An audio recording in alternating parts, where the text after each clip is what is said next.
Terrific. I'm Chris Patterson. I'm councilperson for the Village of Evendale. I am also the leader of a working group that the mayor and council have set up to respond to this. We're here today to announce our hiring of 21CP, which is a nationally recognized consulting firm specializing in the independent review of police actions and police administration. They're a fabulous group of people. I'm going to let them speak on their own. We have a number of people who want to say something, and we will introduce those to you shortly. Just as a broad brush, what happened in Lincoln Heights was awful, heinous, hurtful, hateful, use whatever word you want to describe. It's something that none of us like, and we are absolutely committed to doing what we can to both reassure them and reassure the community of how we're behaving. The first step in that process has to be transparency and has to be accountability. So that's what today is all about, and we're going to work our way in that direction. If you would let everybody speak, and then we will answer questions at the conclusion of this, I will be very grateful. On my left is Mayor Richard Finan. I've been told to spell his last name, but he's been in the paper for 50 years. You may not need to. His last name is Finan. He is the longtime mayor of the Village of Evendale. This is his second stint, 50 years in public service, blah, blah, blah. On the left of him is former Chief James Whalen, W-H-A-L-E-N, who to many of you are known in Cincinnati for his good work. On my right is Vice Mayor Steve Burke. Last name is B-E-R-K-E. To his right is Councilwoman and head of our Police and Fire Committee, Carolyn Smiley Robertson. Her last name is spelled S-M-I-L-E-Y-R-O-B-E-R-T-S-O-N. And to the right of her is Police Chief Tim Holloway, H-O-L-L-O-W-A-Y. So remember, we are here to start and talk about transparency and how this contract and how James' firm can help us in that thing, and so that's where we're going to go. If you have any questions, we'll look forward to it after this. Mayor? Thank you. You know, we fully acknowledge and apologize for not meeting or speaking with you sooner about the problems that came up in Evendale. But we had our hands full for a while, and it was decided that one of the best course of actions was to determine what exactly happened on that day, which took a while. And then because we decided for more accountability, we decided to bring an independent body in to review the day in full. And that unfortunately took some time to make all those arrangements. We stand before you today on the accountability matter, transparency matters, the trust between law enforcement and the community is foundation to our communities. On February 7th, the hate group disrupted our community to no extent, and concerns have been raised about the police response. We recognize these concerns, and we have taken them seriously. That's why today we are announcing a fully independent review of the events of February 7th by one of the most respected public safety consulting firms in the nation. In addition to this review, we have requested one to be conducted by the county prosecutor of Hamilton County, and I presume that one is already in ongoing situation. Improving, we want to improve. We want to try to make it better, see if we did things wrong on that day. In addition to this, we are setting a community conversation with people in the affected communities over the next few weeks to try to learn more about the situation. And now I'd like to present to you retired Chief Jim Whalen, tell you about himself and a little bit about CP21. Jim. Yes, sir. Good afternoon. My name is James Whalen. I am a senior advisor for 21st Century Policing Solutions. I want to tell you a little bit about the firm, and then I'll tell you a little bit about what we're going to do.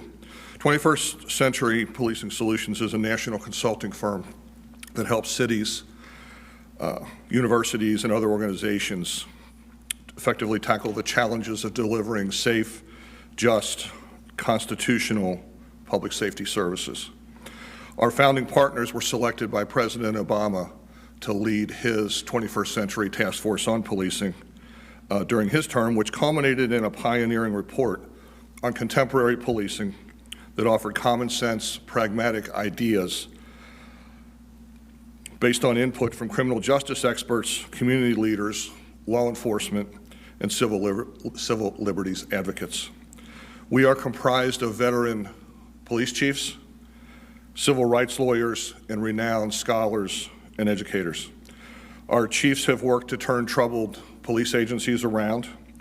Our social scientists and academics have spent careers studying what works in public safety and community relationships with their police departments. Our civil rights lawyers have overseen some of the country's most successful police reform efforts. I have broad experience in this realm, having helped the Cincinnati Police lead in the development and implementation of the collaborative agreement back in the early 2000s. Following that, I answered the University of Cincinnati's call for help and led their public safety department out of a time of great turmoil. Both of those efforts involved a significant amount of work with the police agencies with a focus on fair, equitable, and constitutional policing with significant community engagement and partnership. We have been retained by the Village of Evendale to conduct a thorough, unbiased investigation and after-action review of the events and circumstances related to the neo-Nazi demonstration that occurred on February the 7th. Our review will include the Evendale Police Department's planning and response.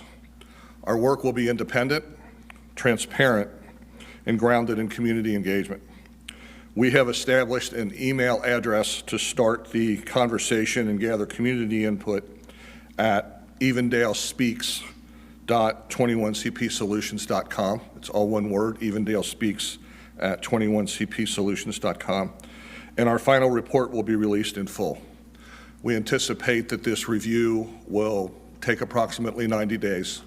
And as I mentioned, our report will be released after that. Thank you.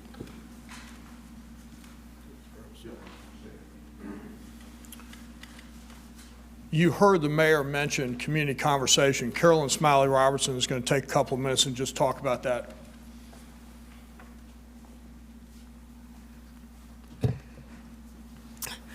I'm Carolyn Smiley Robertson, Councilwoman.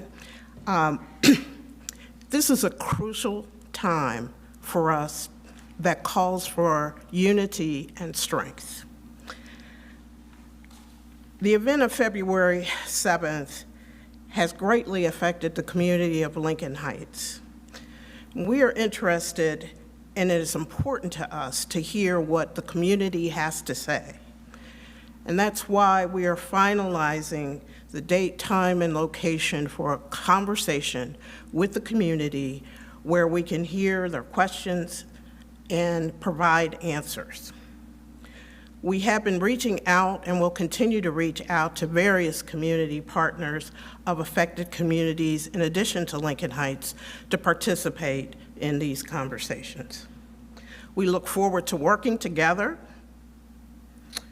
to ensure that all of our communities create a safer, more just environment. Thank you.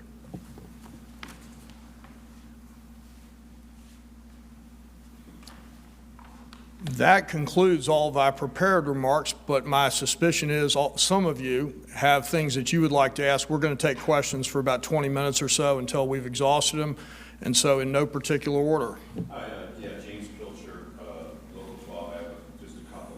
First of all, any reaction or have you felt any impact from the people that have called for the boycott?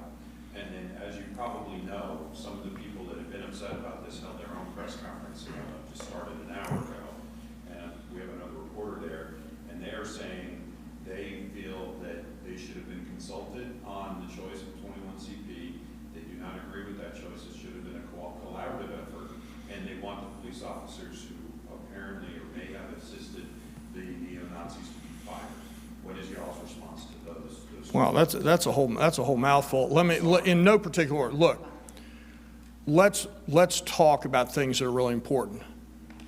They were impacted in a way that you can't imagine. What they say they need, what they want, how they feel is totally up to them, and we're going to sit back and listen. There are all kinds of voices that we have been reaching out to behind the scenes. While we have not been public, we have very much been engaged privately. And so I'm going to let them figure out how it is they want to best express whatever it is they think they feel and they need, and I'm going to sit back and listen. And I think all of us should do the same.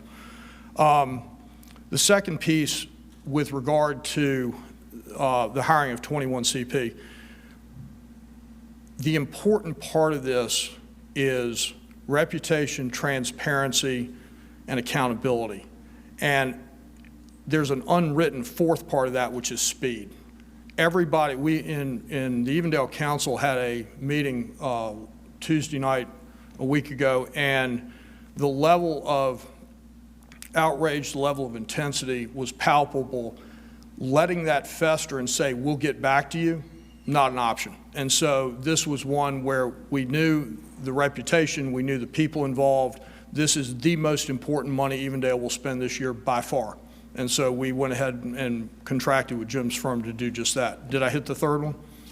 I believe so. How much is this going to cost? Well, no, you did hit the third one, which is they're obviously the boycott, and then they're actually calling for some officers to be fired. And as a follow-up, how much is this contract for? Let me do the boycott first. Again, it gets back to this is how they want to express it. This is how they want to engage the conversation. I'm not about to get in front of that. I completely understand how they feel, and they are angry, and they want to make it known, and we look forward to talking with them about those things. So that part of it. In terms of the offers, the reason you bring in nationally recognized firms is that it is not enough that we think well of our officers, that we have faith in. It's time for us to demonstrate that. It is time for us to let outside people look at those responses and say, this is what happened. What we will commit to is whatever that says we'll follow. We will follow that down, and we will look at all of their recommendations. You will have all their recommendations. There will be nothing hidden, and we will follow that through to the end. So there you go. How much does this cost in the village? I believe the number that we're working on is just shy of $70,000. Quick question, Channel 5. As you unpack what happened, and so many people are Monday morning quarterbacking everything, and it's so difficult to even get our heads around. And I'm wondering, and this might be the Chief Whalen, Chief Holloway, I don't know, but it's what I'm learning, and my station of life, which is not the station of life of people living in Lincoln Heights, writ large, is that the easy access on off the interstate there may have made that a more logical place for these people to show up and do their demonstration or whatever you call it. And it makes me wonder, from a policing standpoint, you know, were you aware of this, that a possibility? I mean, you never know what can happen day to day. Obviously, anything can happen. And I don't know. I just Chief, why don't you come up here and help out with this one? question, but it is like something maybe people are wondering. Should you maybe have trained for the possibility that this could happen? And here it happened. And here we are. So as far as did we have any knowledge of it? No, we did not have any advanced knowledge of it. The first knowledge that we had of it were from phone calls to our department here, as well as calls to the Hamilton County Communications Center when our officers were dispatched. So we had no prior knowledge of it. Any public space, as you can imagine, can suddenly become the location of a demonstration. So all of our officers have had some of the Ohio Police Officers Training Academy out of the Attorney General's office. They have some training on crowd management. I don't want to say every single officer, but I will say most of our officers, I think a year or two ago, that may have been mandatory, but I don't want to commit exactly that. But we have had some training, and I know Chief Whalen, 21st Century Policing, they helped the International Association of Chiefs of Police draft their crowd management policy. And I can tell you, not with having gone through a full review, which will take some time, our department's actions that day were very consistent with the IACP model policy on crowd management. Chief, just real quick, yeah, go ahead first. Nick from WPSU. Just a couple quick questions. First, First, are there concerns that this could happen again? I know that somebody was cited last night for distributing painted material over at Laughlin and Lincoln Heights side. And the second question, I know that there's this report coming. Is there anything that kind of jumps out that might have to happen differently if this does happen? You know, these sort of demonstrations, they're always a possibility anywhere. And could you, the second part of your question, I know that there's a report there's been, there's going to be this kind of, assessment of what happened.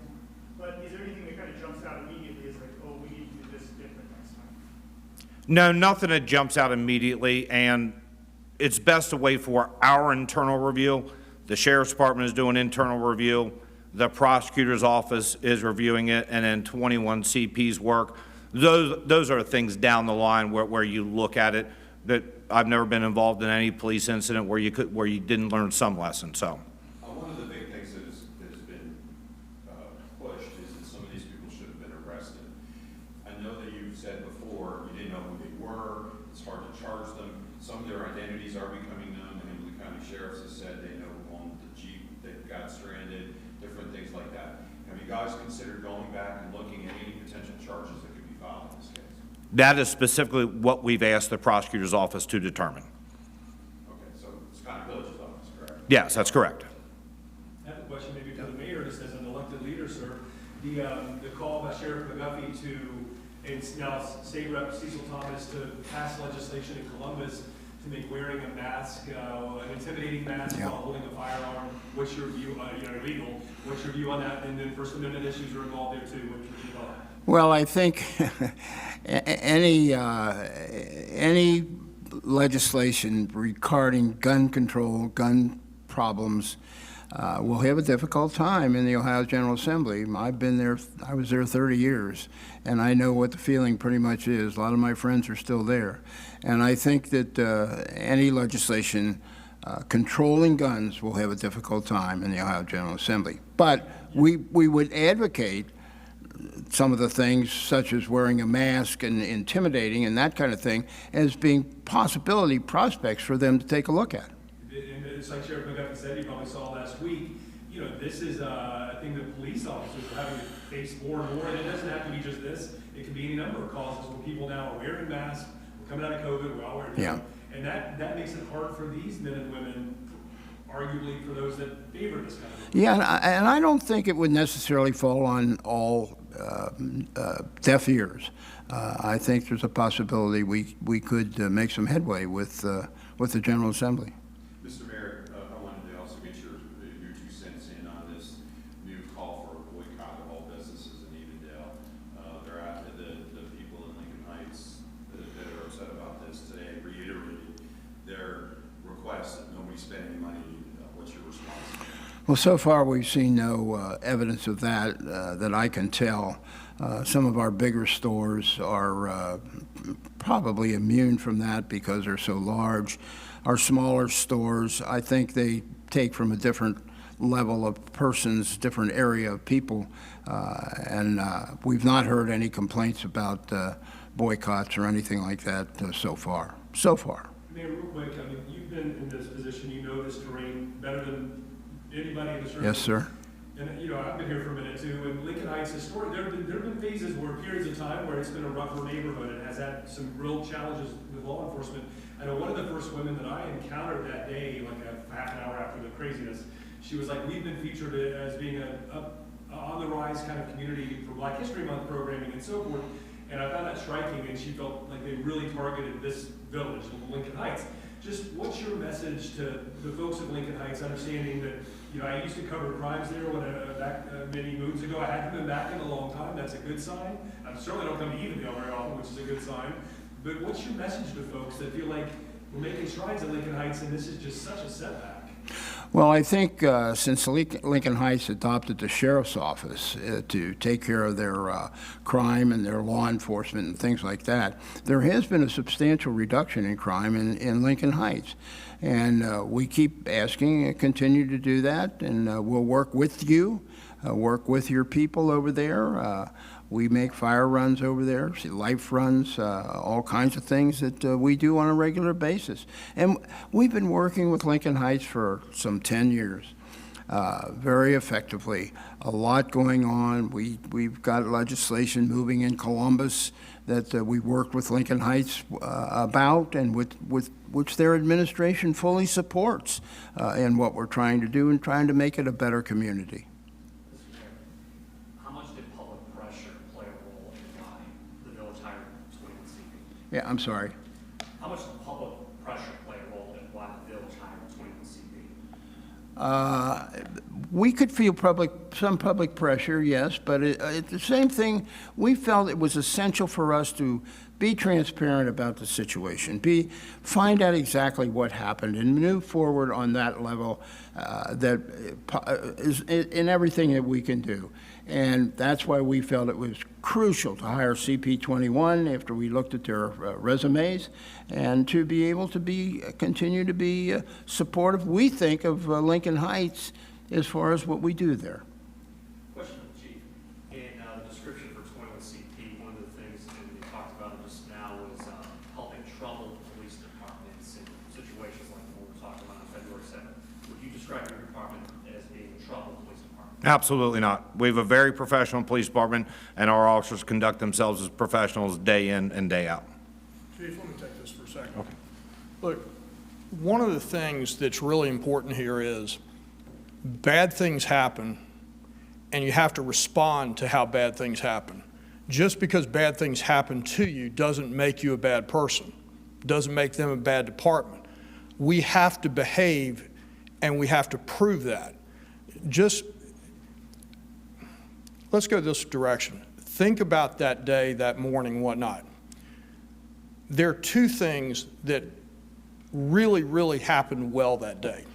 If you were to have a Nazi group of Nazis protest on your interstate, what would you want from a public perspective as a community leader? You'd want your citizens to go out of their house, run down the street, drive down the car, do whatever they could, come off the interstate, and you'd want them to protest. You'd want them to challenge and say, not in my neighborhood. This is not who we are. This is not what we'll tolerate. This is awful. They did that. Hats off to Lincoln Heights. Great, let me tell you, unbelievably good response. Second thing you would want police who would come and protect everybody. As a guy who's spent a lifetime around guns, I've seen all sorts of stupidity. And people in highly charged emotional situations with high-powered weapons has the potential to end badly. Everybody went home today. We're here arguing, you mentioned public pressure earlier. We're here arguing these things because everybody has the ability to be here and argue. Everybody got home safe. And I know that for people where you have racial epithets being hurled, that's a low bar. I understand that. But they did remarkably well. Now we're going to bring in the chief to let everybody examine all this. But let's not get ahead of ourselves and say that because bad things happen, that means bad people responded and did bad things. Does that make sense? Chief Whalen, I appreciate that response, sir. Can we bring you up for 2 seconds? I know you're not going to comment on what you've seen thus far. I'm sure you've seen some footage, and we all are, dissecting what we can, the body cam, et cetera. Talk process, will you, if you don't mind? How important will the Evendale police officer to the U-Haul interaction, how important will that be relative to what was going on in the overpass versus the counter-protesters? What happens from your vantage point? And if you could as well, just kind of give yourself a little bit of background on what your role is going to be here.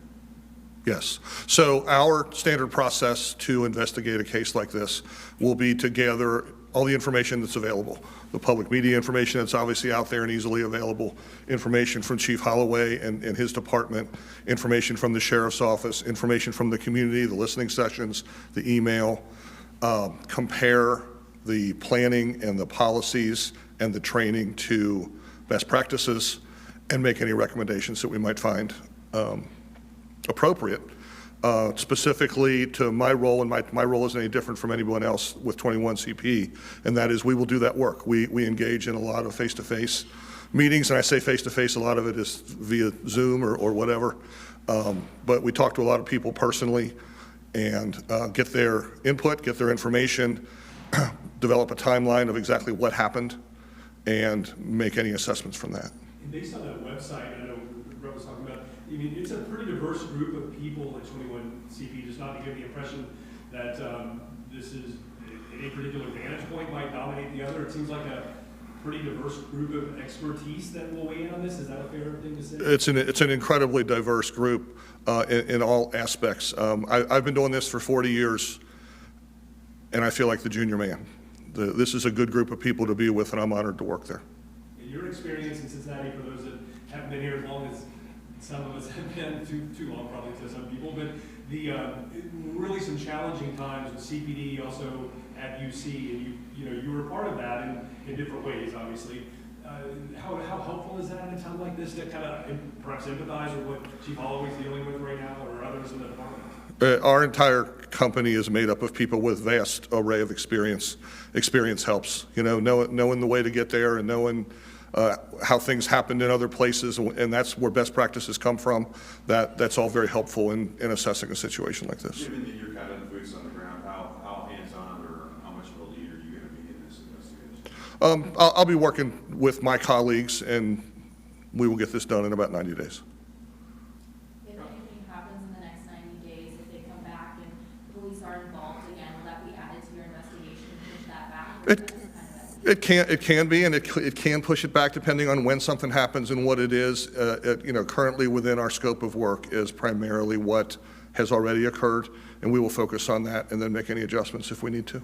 And will you be giving advice as you guys are discovering things, or will the full report come at the end of the 90 days? We will have regular contact with the Evendale officials, and we can answer their questions. And historically, what we do in that situation, if there's something that's glaringly erroneous or dangerous, obviously we'll make that known right away. If it's information that just generally belongs in the final report, then that's where it'll be. I think too early to tell. Is there anything right now that you're noticing that officers could have done differently? Too early to tell. I have not had a chance to dig into it yet. Chief, I'm just struck by, again, it goes back to what I said earlier, you've been around for a minute, the idea that this access point for the Lincoln Heights, this, a colleague who's African American said this wouldn't happen in Evendale because it's a lot harder to get in and out. So now that this is sort of a known reality for people that, again, I've never thought of that, and it seems really unfortunate just by virtue of geography and so forth. And I'm just asking you, as the former assistant police chief and at UC, the head of the public safety, between now and 90 days, and between now and next year, between now and 10 years, I mean, this is it seems like people have kind of figured this out on the access side is not great. And if I live in Lincoln Heights, I'd probably be anxious that it could happen at any time. Just your vast law enforcement experience, what message might you have on that front? It is unfortunate. Bad things can happen anywhere at any time, and we all have to be prepared for that. I really can't comment further. Thank you. We're gonna wrap this up. We got about 3 more questions. Anybody have anything else they want to add or ask? I know that community input was mentioned would happen. Is that going to be included within the investigation? No, that's running separate. This is the investigation is totally self-sustained on the law enforcement side. The community conversation piece is to reaching out to people, strengthening our bonds and reinforcing trust and unity and condemnation of hate and all those good things. How committed are you, and when are you actually going to commit to starting those meetings? We hope to have the first one scheduled by the end of the week. But look, the other part we're committing to is we're going to stay in touch with you. This cannot be a fire and forget. The only way that Lincoln Heights or any other community should trust us right now is we do what we say we're going to do. We say we're going to hit this deadline, we hit it. We tell you what the next deadline is, we hit that deadline. This is about proving to people that you are trustworthy, not just asking for their trust. And when people feel all kinds of different ways about what happened and their emotions get so heated at these gatherings, do you anticipate, how do you guard against that and just try to make sure everybody has a voice? Well, let me ask you this question. You're the news pro. This happens on your lawn in your neighborhood. Would you feel any differently than they do? Oh, absolutely not. I'd be yelling and screaming. At the end of the day, I can't imagine and don't think it's possible to imagine what happens when these kinds of events are aimed at you, not happen next door or happen to you. I'm giving people all kinds of leeway to express some really, really heartfelt and deep emotions, and we're going to sit back and listen. And again, I suggest all of you do the same. All right, I think we've gotten everything we need. Thank you very much for coming. We appreciate it, and we will be in touch with all of you in the future.